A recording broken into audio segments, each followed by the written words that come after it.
Ezekiel, Obadiah, Habakkuk. What do these names have in common?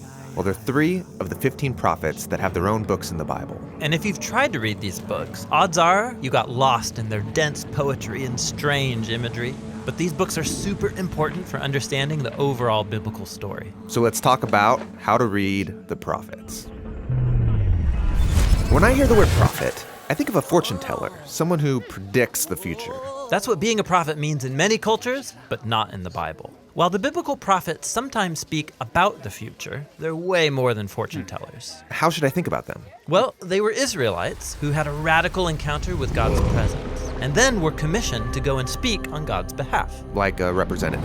Right. And the thing that they cared about the most is the mutual partnership that existed between God and the Israelites. Right, the partnership. God rescued Israel from slavery in Egypt and invited them to become a nation of justice and generosity that would represent his character to the nations. And so this partnership required all Israelites to give their trust and allegiance to their God alone. In the Bible, this partnership's called the covenant. But the leaders, the priests, the kings, led Israel astray and they broke the covenant. And so this is where the prophets came in, to remind Israel of their role in the partnership. And they did this in 3 ways. First, they were constantly accusing Israel for violating the terms of the covenant. The charges usually include idolatry, alliances with other nations and their gods, and allowing injustice towards the poor.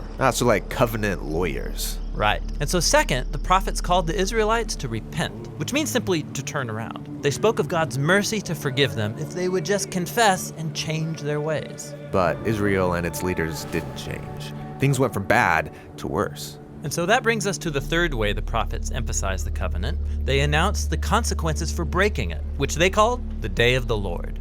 Oh yeah, the apocalypse. Visions of the end of the world. Well, sort of. The prophets were mostly interested in how God would bring his justice on Israel's corruption and on the violent nations around them. And while explaining these local events, they often used cosmic imagery. Cosmic imagery? Yeah, like Jeremiah. He described the exile of the Israelites to Babylon as the undoing of creation itself. The land dissolves into chaos and disorder, no light, no animals or people. Or Isaiah described the downfall of Babylon as the disintegration of the cosmos, stars falling from the sky, the sun going dark. For the prophets, when God acts in human history to bring justice, it's a day of the Lord. So the prophets aren't talking about the end of the world.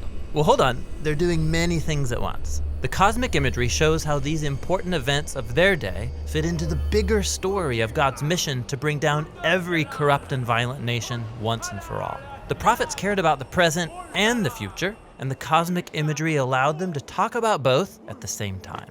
Got it. So no matter when you live, the day of the Lord's bad news if you're part of Babylon. But it's good news if you're waiting for God's kingdom.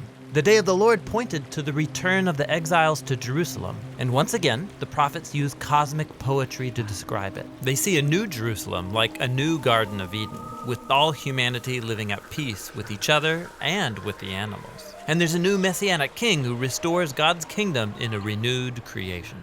Beautiful. So those are the 3 themes in the prophets. These prophets must have been very powerful, persuasive speakers. Well, some were, but others lived on the margins. They would often perform strange symbolic stunts in public to communicate their message. Like when Ezekiel lay in the dirt and built a model of Jerusalem being attacked by Babylon. Or when Isaiah walked around naked for 3 years as a symbol of the humiliation of exile. So did people pay attention to them? Not really. The stories in these books show how the prophets were a minority group mostly shunned by Israel's leaders. And their writings were a kind of resistance literature. Most people ignored them, that is, until their warnings came true in the Babylonian exile. And after that, people began to take their words seriously. Yes. The works of these earlier prophets were inherited by later unnamed prophets who studied these texts intensely. They're the ones who arranged the Hebrew scriptures as we know them, including the books of the prophets. Okay, and there's 15 books of the prophets. The big 3 are Isaiah, Jeremiah, and Ezekiel. And then there's a collection of 12 smaller prophetic works unified on a single scroll. And in each of these books, you'll read stories about the prophets and their poems and visions, all arranged to show the cosmic meaning of Israel's history. How God would turn their tragic story of failure and exile into a story of hope and restoration for all nations. And it's that twin message of prophetic warning and of hope that the prophets cared about so much. And it's a message that we still need to hear today.